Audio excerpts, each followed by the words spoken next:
ভগৱান বিষ্ণু মঙ্গলম গৰুড়ধ্বজ মঙ্গলম পুণ্ডৰীকাক্ষ মঙ্গলায় তনু হৰি জৈষ্য হস্তে গদা চক্ৰ গৰু জৈষ্য বাহন শুভং কৰতি কল্যাণম পদ্মনাভং জনাৰ্দন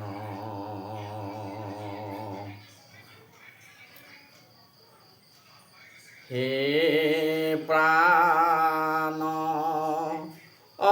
বন্ধু কৃষ্ণ কৃপাৰ ঠাকুৰ অনুয়েক কৰা দয়া মায়া শোক দূৰ হে কৃষ্ণ কৃপাময় পৰম বান্ধৱ অনাথৰ নাথ কৃষ্ণ তুমি প্ৰাণ ধন কৃষ্ণ কৃষ্ণ কৃষ্ণ জয় শ্ৰীকৃষ্ণ হে পৰম পিতা পৰমেশ্বৰ দৈৱকীনন্দন কৃষ্ণ গোহাঁই তুমি তোমাৰ কৃপাদৃষ্টিৰ যোগেৰে তোমাৰ পবিত্ৰ প্ৰেম ভাৱেৰে সুদৃষ্টিৰে সমস্ত বিশ্বক তুমি ৰক্ষা কৰি আছা আৰু সমস্ত বিশ্বক তুমি স্বজন কৰি আছা পালন কৰি আছা এনেহান পৰম পিতা পৰমেশ্বৰ দৈৱকীনন্দন কৃষ্ণ গোহাঁই মোৰ ইষ্টদেৱ তোমাৰ চৰণত কৰিছোঁ লক্ষ্য হাজাৰ কোটি আজি আমি এই ভগৱন্ত বাসুদেৱৰ শ্ৰীকৃষ্ণ কুন্তি আই কেনেকুৱাকৈ ষ্টপ কৰি সেই যাব লগা গোহাঁইজনকো আকৌ তেখেতে কুন্তিয়ে কি কৰিলে কৃষ্ণক প্ৰেম ভক্তিৰে বান্ধি ৰাখিলে আচলতে কথাখিনি আমাকে কৈছে আমি কুন্তি মাতৃৰ নিচিনাকৈ আমি প্ৰভু ভগৱন্তৰ চৰণত যদি শৰণাপন্ন হওঁ তেখেতে আমাক এৰি যাব নোৱাৰে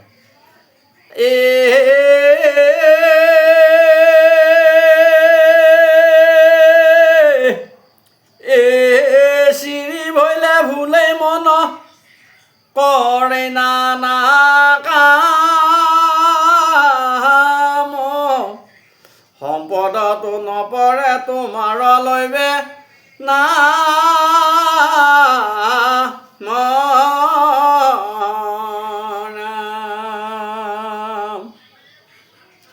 জগতৰে আত্মাই অন্তৰ্যামী মহাহৰি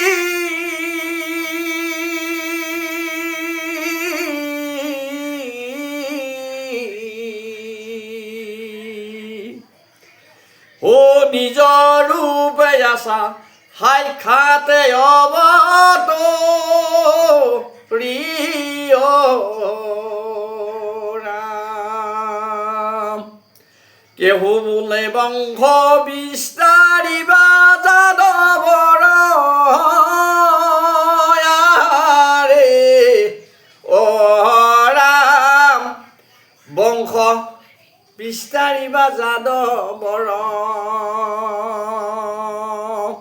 ও কেহু বোলে কীৰ্তি বঢ়াই বন্ত বান্ধৱ ৰয়ে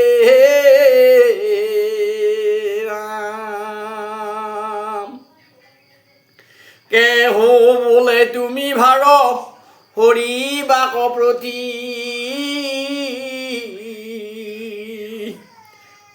অকৰৈ নানা হেতু যাৰ যেন লৈ মতি ৰাম এতিয়া কুন্তিয়ে কথাখিনি কৈছে কৃষ্ণৰ ওচৰত যে হে বাসুদেৱ কৃষ্ণ কিছুমানে তোমাক যদুবংশক উদ্ধাৰৰ কাৰণে তুমি পৃথিৱীলৈ অহা বুলি গুণগান কৰে কিছুমানে কৈছে পাণ্ডৱক ৰক্ষাৰ কাৰণে আহিছে আচলতে যাৰ যেনেকুৱা মতি সেইমতে তোমাক চিন্তা চৰ্চা কৰে আৰু সেইমতে তুমি সকলোৰ প্ৰতি সন্তুষ্ট হোৱা আৰু কথাখিনি জন সমাজলৈকে প্ৰভু ভগৱন্তই প্ৰেৰণ কৰিছে কুন্তিৰ জৰিয়তে আমি তেখেতক যেনেভাৱে ভজনা কৰোঁ আমি ঠিক তেনেভাৱে তেখেতক আমি পোৱাটো ভাগৱতে সত্য বুলি কৈছে। এতিয়া কথা হ'ল ভাগৱতৰ যিটো মূল মন্ত্ৰ ওম নমো ভগৱতী বাসুদেৱায়, এই দ্বাদশ অক্ষৰী মন্ত্ৰটো আমি যদি পিছলৈকে পাছুৱাই যাওঁ তেনেহ'লে আমি দেখিম যে উদ্ধৱ, নাৰদ, জাম্বৱন্ত, হনুমন্ত এইবিলাক যিবিলাক ভকত আছে, এই ভকতৰ উপৰিও তেখেতে ধ্ৰুৱক নাৰদৰ হতুৱাই এই মন্ত্ৰটো তেতিয়া প্ৰেৰণ কৰিছিলে।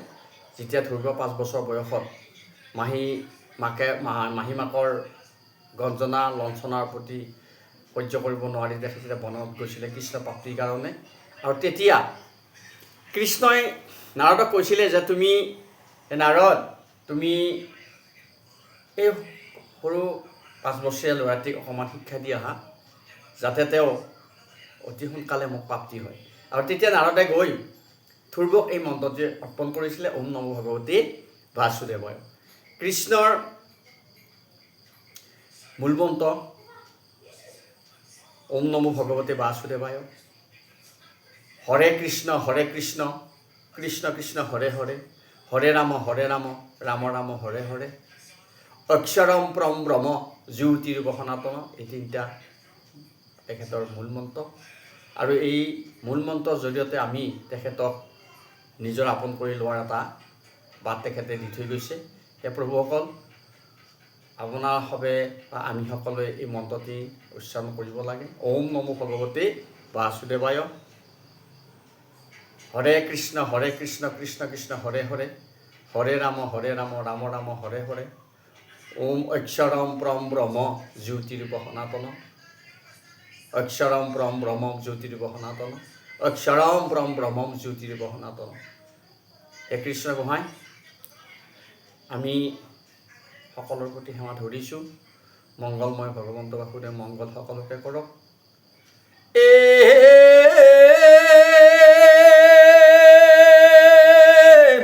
আৰু কাম্য কৰ্ম কৰি মৰৈ যত মূঢ়মতি,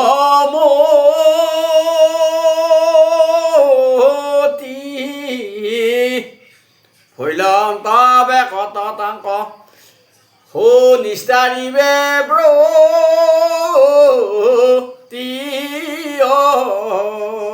ৰাম।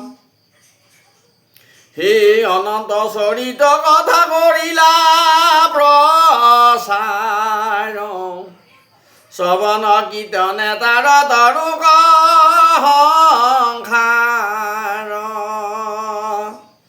মহাজ্ঞানী গণে বোলে হেনহে যুগুতি, এই জানো জগতকে দিবা ইবাৰ মুকুতি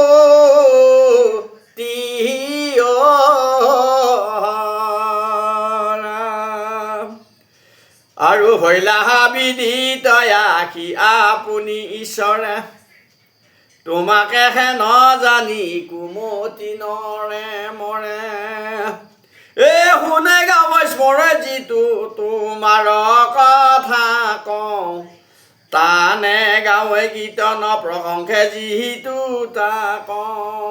কি ধুনীয়া কথা ভাগৱতত লিপিবদ্ধ কৰা আছে। সেই প্ৰভুসকল চাওক, কৈছে অনন্ত চৰিত্ৰ কথা কৰিবা প্ৰচাৰ, শ্ৰৱণ কীৰ্তন তাৰ তৰক সংসাৰ, মহাজ্ঞানীগণে বোলে হেনকা যুগুতি, জানো জগতকা দিবা ইবাৰ মুকুতি, ফৈলাহা বিদিত আখি আপুনি ঈশ্বৰে, তোমাৰ তেখে নাজানি কুমতি নৰনে, শুনৈ গাঁৱে স্মৰে যিটো তোমাৰ কথা কওঁ, আনে গাঁৱে কীৰ্তন প্ৰশংসা যিটো তা কওঁ। শুনা, গাৱা, কীৰ্তন এই যিখিনি ব্যক্তিয়ে কৰিব পাৰে তেখেতসকল কৃষ্ণৰ আপোন। আৰু তাৰ উপৰিও যিসকল ব্যক্তিয়ে এই ভগৱন্ত বাসুদেৱৰ শ্ৰৱণ কীৰ্তন কৰিছে, সেইসকল ব্যক্তিক যদি আপুনি অকণমান প্ৰেমভাৱে মৰমভাৱে শ্ৰদ্ধাভাৱে দৃষ্টি দিছে বা মাত বোল কৰিছে, সেৱা শুশ্ৰূষা কৰিছিলে, তেওঁ আপুনি গতি পাব বুলি কৈছে। চাওক ভাগৱতৰ কিমান গুণ। ভাগৱতে কৈছে দৰ্শন, স্পৰ্শন, শ্ৰৱণ আৰু কীৰ্তন। 4টা। দৰ্শন কৰিলেও ভগৱন্ত এই ভাগৱতক দৰ্শন কৰিলেও পাপ নাশন হয়, কৃষ্ণ প্ৰাপ্তি হয়। শ্ৰৱণ কৰিলে কৃষ্ণ প্ৰাপ্তি হয়, কীৰ্তন কৰিলে কৃষ্ণ প্ৰাপ্তি হয়। আৰু কি কৰিছে? দৰ্শন, স্পৰ্শন, শ্ৰৱণ আৰু কীৰ্তন। স্পৰ্শন, আপুনি যদি এবাৰো ভগৱতখনক লাৰি চাইছে তেনেহ'লে আপোনাৰ কৃষ্ণ প্ৰাপ্তি হোৱাটো সত্য। আৰাম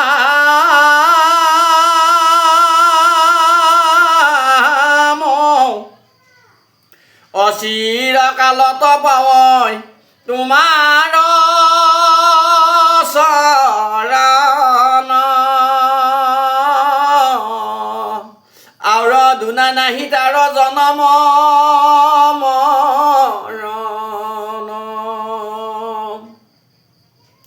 তুমি এৰিলা তই আমি মৃতক পৰাই,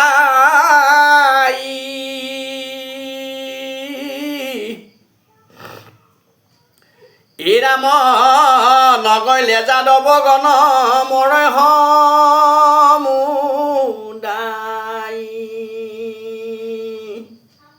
এতিয়া কুন্তীয়ে কৃষ্ণক কৈছে, হে প্ৰভু, তুমি যদি নোযোৱা তেনেহ'লে যাদৱসকল, ইতিমধ্যে তেখেতে আপোনাক নেদেখা বহুদিন হ'ল, তেখেতসকলে কি হ'ব? বহুত দুখ পাব আৰু তেখেতসকলৰ আত্মাবিলাকে কষ্ট পাব। আৰু যদি তুমি গুচি যোৱা তেনেহ'লে আমি কষ্ট পাম। হে ভগৱান, তোমাক ক'বলৈ ভাষা নাই। এই প্ৰেমেৰে, এই শ্ৰদ্ধাৰে কুন্তীয়ে কৃষ্ণক তুতি কৰি আছে। আৰাম এই একো বুলিবা কমই নপাৰোঁ সম্প্ৰতি, হো যেন লাগে কৰা দেৱ অগতিৰ গতি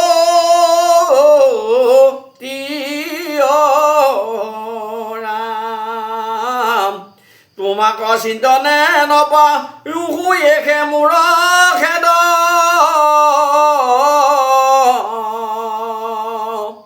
যাদৱ পাণ্ডৱ বংশা কৰা স্নেহ আছে দয়ে ৰাম। কুন্তীয়ে কৈছে, যদিও মই এসাঁজ খাব নাপাওঁ তথাপিতো মোৰ দুখ নাই, কিন্তু এদিন যদি মই তোমাক স্মৰণ কৰিব নোৱাৰোঁ, তোমাক যদি মই দৰ্শন কৰিব নোৱাৰোঁ, তোমাৰ শ্ৰৱণ কীৰ্তন যদি কৰিব নোৱাৰোঁ, মই মৃতক পৰাই। আচলতে সেই কথাখিনি এই কাহিনীটোৰ জৰিয়তে, কুন্তীৰ জৰিয়তে আমাক প্ৰভু ভগৱন্তই কৈছে যে আপোনালোকে অকণমান হ'লেও মোৰ দিনত নাম শ্ৰৱণ কীৰ্তন কৰিব, আৰু কৰি দিনটোৰ কাৰণে আপোনালোকে কাৰ্যসূচী আৰম্ভ কৰিব। মই সকলো কৰ্মতে আপোনালোকক ৰক্ষা কৰিম, এইটো কৃষ্ণৰ কথা। সেইকাৰণে আমি বিচনাতে অকণমান কৃষ্ণক চিন্তা কৰিব লাগে। কৰাগ্ৰে বসত লক্ষ্মী, কৰ মধ্যে সৰস্বতী, কৰ মূলতো গোবিন্দ, প্ৰভাতে কৰ দৰ্শন। এই বাক্যৰে আমি নিজৰ হাতখন দৰ্শন কৰিব লাগে।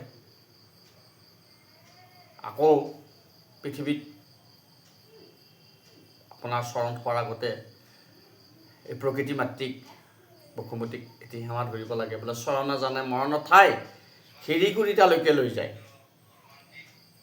সমুদ্ৰ বসনে লক্ষ্মী, পৰ্বতস্থল মণ্ডলে, বিষ্ণুপত্নী নমস্তকম, পাদ স্পৰ্শম ক্ষমস্বৰম। হে আই মাতৃ, তোমাৰ বুকুত এই মহাপাপীয়ে আমি পদ স্পৰ্শ কৰিলোঁ। যদি কিবা দোষাদোষ হয় আপোনাৰ হবে আপুনি মাৰ্জনা কৰিব, আৰু আমাক দিনটো আপুনি একেবাৰে যাতে আমি আকৌ ৰাতি সুন্দৰভাৱে এই তোমাৰ শীতল ছায়াত আমি শুব পাৰোঁ, তাৰে কামনা কৰিছোঁ বুলি আমি বসুমতীক পুৱাই এটি সেৱা ধৰিব লাগে। গতিকে আৰু বহুত নিয়ম কানুন আছে, আমি আপোনালোকক সকলোখিনি কথা ক'ম। আচলতে মানিলে ধান, নামানিলে পতন। আৰু যিসকল ব্যক্তিয়ে এই নিয়ম মানা নাই তেওঁলোকৰো দিন গৈ আছে, আৰু যিসকলে মানিছে তেখেতসকলৰ দিন গৈ আছে। কিন্তু আমি যদি চিৰাচৰিতভাৱে চাওঁ তেনেহ'লে এই বিশ্ব বিনন্দিয়া সৃষ্টিত কোটি কোটি মনুষ্যৰ ভিতৰত দুই এজন ব্যক্তি অতি সুন্দৰভাৱে কোনো দুখ নোহোৱাকৈ অতি আনন্দ মনে অতি প্ৰেমময়ভাৱে তেওঁলোকে জীৱন অতিবাহিত কৰিছে। আকৌ কিছুমান মানুহে দুখত তেওঁলোকে জীৱন নিৰ্বাহ কৰিছে। আচলতে পূৰ্বৰ কৰ্মফল মতে আমাৰ সকলো কৰ্ম হয়, আমি সকলোৱে জানো বা আমাক ভাগৱতে কৈছে, বেদে কৈছে। গতিকে হে প্ৰভুসকল, আমি সকলোৱে লগ লাগি প্ৰভু ভগৱন্তৰ এই বিনন্দীয় সৃষ্টিৰ যিটো মাহাত্য, কৃষ্ণ প্ৰেম, যত জীৱ তত শিৱ, ভগৱত প্ৰেম, সকলো প্ৰাণীৰ প্ৰতি আমাৰ প্ৰেম, সকলো প্ৰাণীতে আমি ভগৱত দৃষ্টি প্ৰদানেৰে আমি আমাৰ দৈনন্দিন কাৰ্যসূচী আগবঢ়াই নিওঁ আৰু সকলোৱে মংগল কামনা কৰি আমি আজিলৈ ইমানতে এই ভাগৱতৰ শ্ৰৱণ কীৰ্তনৰ অনুষ্ঠানটি সামৰিছোঁ। পৰৱৰ্তী সময়ত আপোনালোকক আকৌ লগ পাম। হে কৃষ্ণ গোসাঁই, হে বাসুদেৱ গোসাঁই, তোমাৰ শ্ৰীচৰণত শতকোটি প্ৰণাম জনাইছোঁ। কৈবল্যৰ প্ৰতি নম কৃষ্ণ কৃষ্ণ কৃষ্ণ কৃষ্ণ কৃষ্ণ কৃষ্ণ।